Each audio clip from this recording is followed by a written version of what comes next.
అందరికీ నమస్కారం. మహాశివరాత్రి మహిమ. మహాశివరాత్రి అనేది భక్తులకు అత్యంత పవిత్రమైన రాత్రి. ఈ రాత్రి పరమేశ్వరుడు భక్తుల పూజను త్వరగా స్వీకరిస్తాడని శాస్త్రాలు చెబుతాయి. సాధారణ పూజల కంటే శివరాత్రి పూజకు 1000 రెట్ల ఫలితం లభిస్తుందని విశ్వాసం.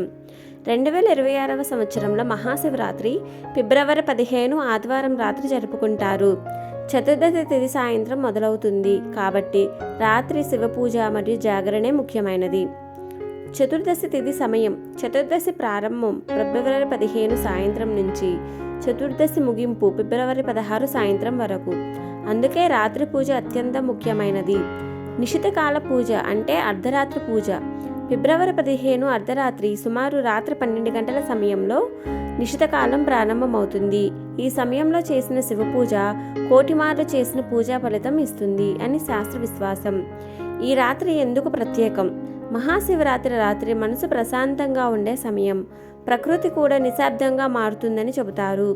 ఈ సమయంలో శివనామస్మరణ చేస్తే మనసులోని నెగిటివిటీ నశించి ఆధ్యాత్మిక శక్తి పెరుగుతుంది. పురాణాల ప్రకారం సముద్ర మథన సమయంలో వచ్చిన ఆలాహల విషాన్ని ప్రపంచాన్ని కాపాడేందుకు శివుడు తన కంఠంలో నిలుపుకున్నాడు. అందుకే ఆయన నీలకంఠుడు అయ్యాడు. ఈ మహాత్యాగాన్ని గుర్తు చేసుకునే రోజే శివరాత్రి. శివ పార్వతి కళ్యాణం. మహాశివరాత్రి రోజునే శివుడు పార్వతీదేవి కళ్యాణం జరిగినట్లు నమ్మకం. ఈ రోజు ఉపవాసం చేసి పూజ చేసే వారికి వివాహ జీవితం సుఖ సంతోషాలతో ఉంటుందని భక్తులు విశ్వసిస్తారు.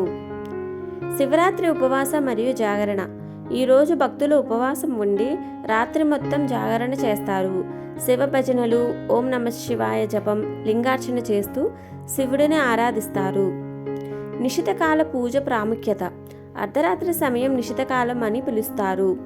ఈ సమయంలో చేసిన పూజ కోటి మార్లు చేసిన పూజకు సమానం అని శాస్త్రవచనం. అర్ధరాత్రి శివార్చన చేస్తే కష్టాలు తొలగి శాంతి కలుగుతుంది. శివుడికి ఇష్టమైనవి.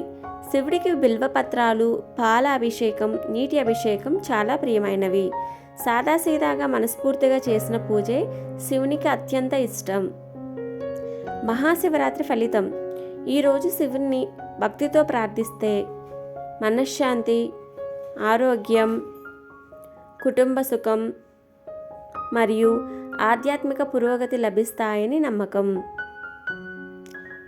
ఈ వీడియో మీకు నచ్చితే లైక్ చేయండి. ఇలాంటి భక్తి వీడియోల కోసం మన ఛానల్ను సబ్స్క్రైబ్ చేయండి. శ్రీమాత్రే నమః.